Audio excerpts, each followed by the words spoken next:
Is that... Leon?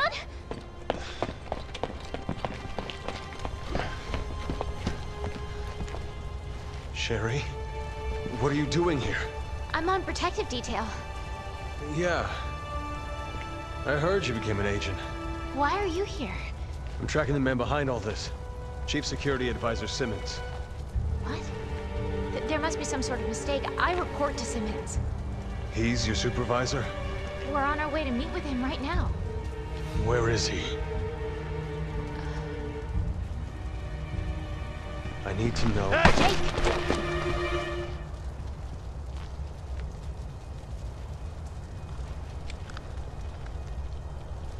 Let me handle this.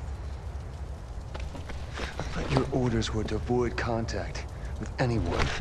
Leon's not just anyone. He saved my life back in Raccoon City.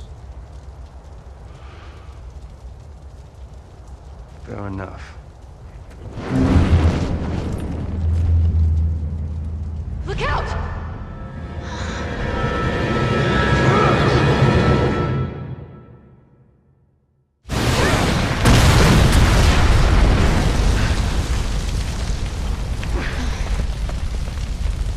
Leon, the plane!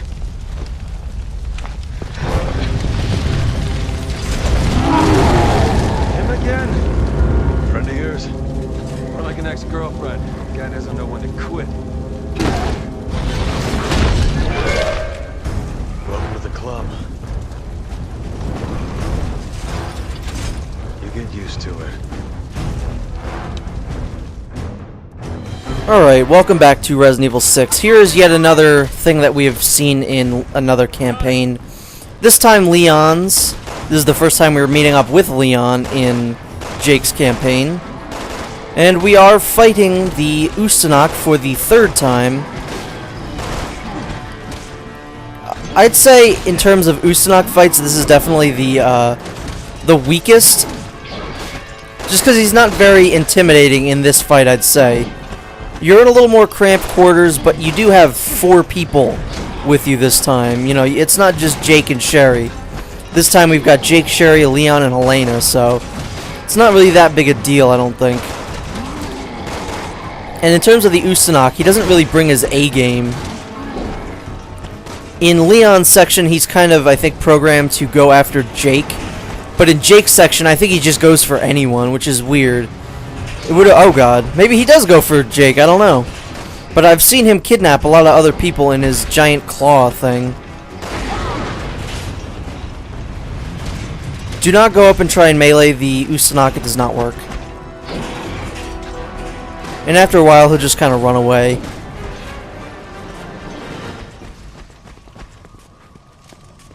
Now's our chance. Let's go.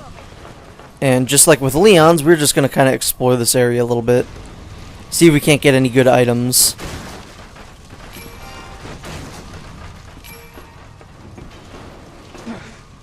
This place is obviously laid out exactly the same as it was with Leon, otherwise that'd be a little weird.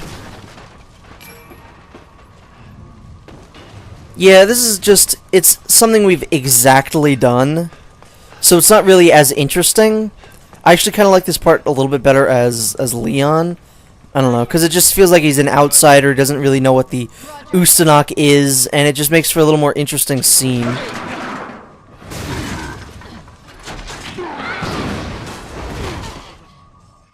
Now, if you're curious as to what Sherry goes through, just watch Leon's campaign, and pretty much what Leon does, Sherry does.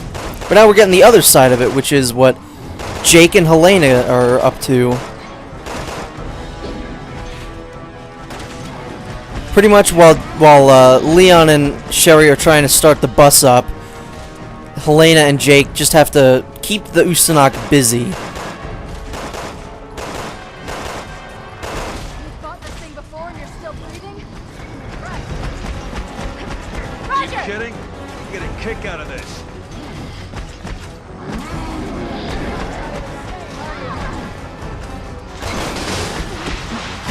Oh god, Sherry!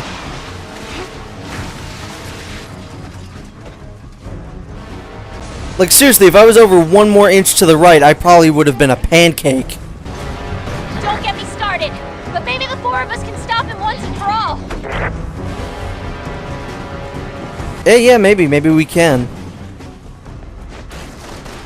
Maybe the combined powers of Leon S. Kennedy and Jake Mueller can finally put down the Ustanok for good.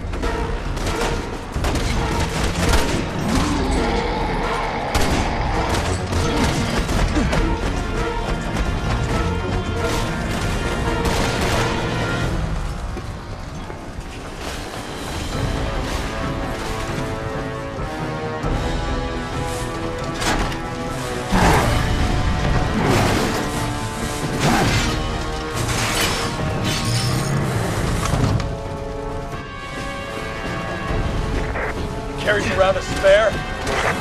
Give him credit. At least he came prepared. I've always loved that dialogue exchange. I don't know why. Okay, you're coming over here. I'm going over there. Goodbye. Like I said, indestructible. I was hoping you were exaggerating. Afraid not. Doesn't mean we gotta make things easy for him. Again, I hate that Jake is just supposed to, like, in the story, hate Chris right off the bat, but he's like all chummy with Leon. Oh, put him down. I might not love Leon, but you gotta put him down, man. Not cool. Yeah, there we go. See, he's not... I've never actually gotten captured by the Ustanok in this section. Oh! Well, now we'll see what happens. Someone help me? Leon, I just helped you. Leon, don't make me get out of this myself. Leon, you are the worst kind of person. Well, that's a first for me. I've never seen that happen before, so at least there's that. Yeah, you're welcome, Sherry, because I am a good person, unlike Leon.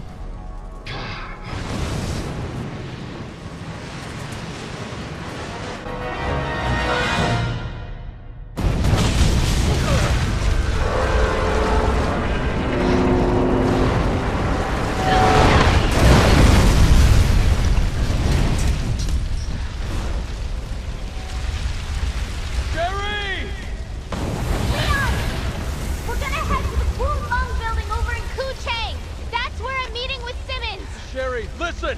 Until we get there, I need you to...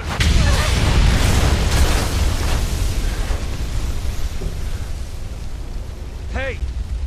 If he is half the man you say he is, he'll be fine. Okay? You're right. We should hurry.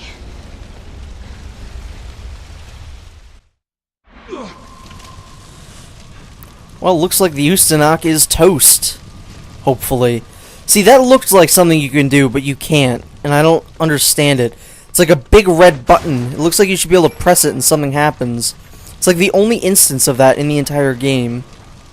But there is nothing you can do with it. Nothing else over here.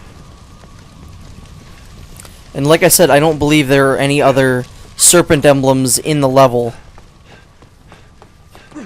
So all we have to do is just worry about finishing the level. This is a pretty action-packed level. There are a lot of boss battles in this level.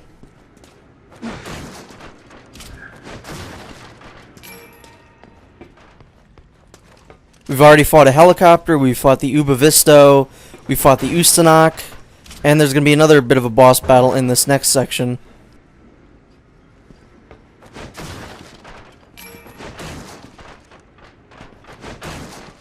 Looks like I'm full on that ammo. What can I drop? There we go. Let's pick that up now. Oh, hello. If I knew you were there, I wouldn't have dropped you immediately. I would have combined herbs. Can I maybe reload and then get rid of some space? Anything. Alright. Am I gonna have to leave this herb? Damn it. Alright, I'm gonna get rid of you just so I can pick up that herb. Roger. I like having herbs, what can I say? Kucheng is up ahead, at the mouth of the river. Alright, come on.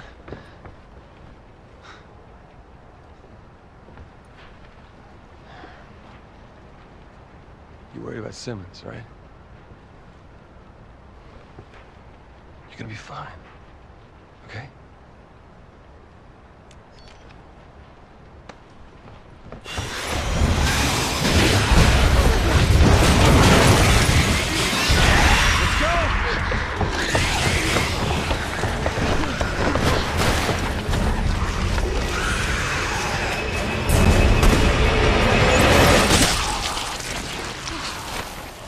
Is that you?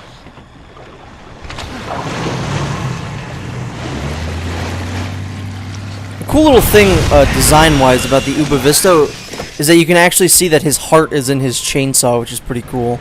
Jesus Christ!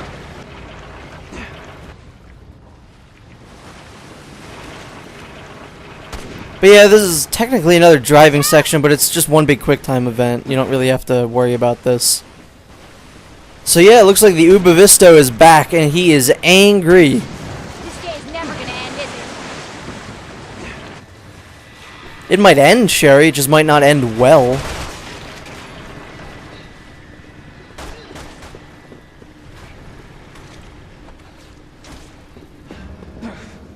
Come on.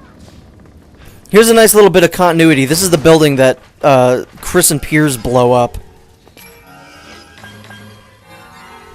So yeah, this is technically another area that we do explore as Chris and Piers and Jake and Sherry, but it is different. He's back. This prick won't give up. I don't know if you saw that right there, but Jake's head disappeared. In between that cutscene ending and the gameplay beginning, Jake's head disappeared. But this is probably where fighting the Uba Visto is a lot more difficult, because there are other enemies nearby. This is a very small area, and you could probably quickly get overrun by enemies and killed by the Uba Visto. So be careful. Make sure you know where he is at all times and try not to get killed by him. Although that's really advice for any part of the game. Just try not to die.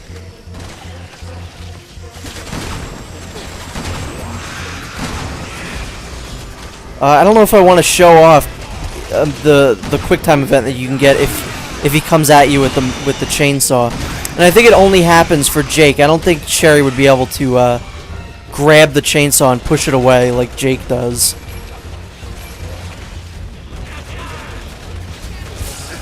Also, I would not recommend using melee on the Uba Visto.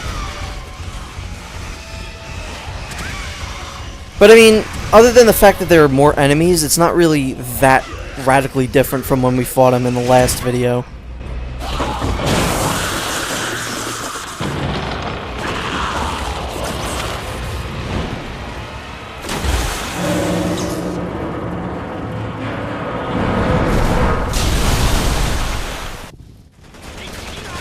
Think he's dead. Let's hope it sticks. Even though I don't think the Uba Visto is as threatening as the Chainsaw Magini or Dr. Salvador, I do like what they do with him better, and by that I mean in 4 and 5 you were always fighting different guys. Like, it was never the same. Like Dr. Salvador, it was never always him. Found us another boat. It was always a different enemy each time you fought them. But in this game, every time you fight the Uba Visto, it's the same one. And I kind of like that better. Because, you know, there were times where you fought like 2 Dr. Salvadors at once in Resident Evil 4. In the water.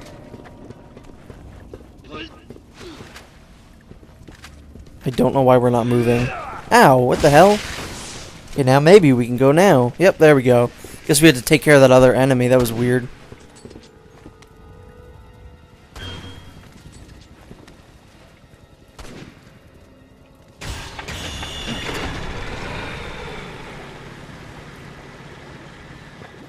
Do we not have to start the other one up manually? That was weird. Why do we have to do it this time? Jesus Christ! Once again, I just want to point out, Jake says Jesus Christ more than anyone else. Other than, like, maybe me.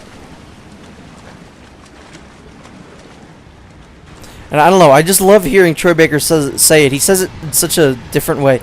Jesus Christ! I love how into that Jake's getting. He's like, I gotta turn this wheel.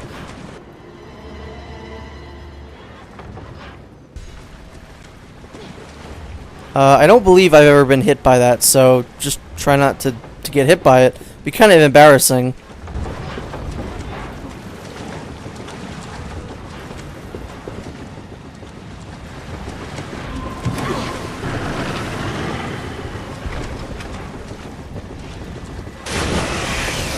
Oh, hello.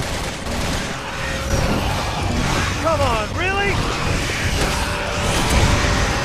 I'm just gonna try and keep blowing them up. That seems to be working.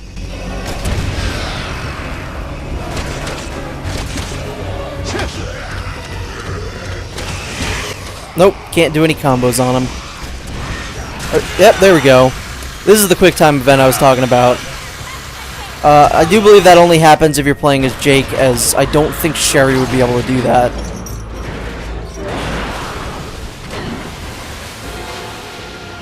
That hit him so hard, and it's making my controller die.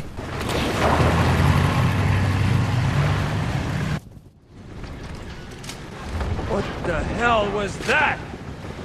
I don't know, but whoever they are, they just saved my life. Indeed they did. Over there! That's the rendezvous point.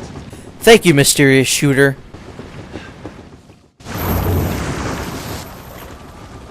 Worst boat ride since the Titanic. Shit! Sherry! Jake! So in this part you could help Sherry. It's not really that big of a deal if you don't. Because right now I'm doing a pretty shit job of it. But eventually, someone will swoop in and save her.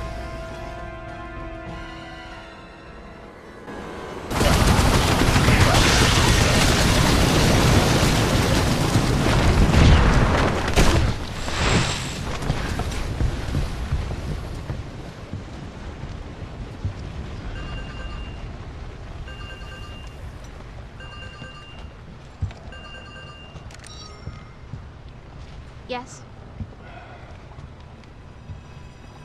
Almost. Alright, we'll be there as soon as we can. Boss still keeping tabs on you, huh?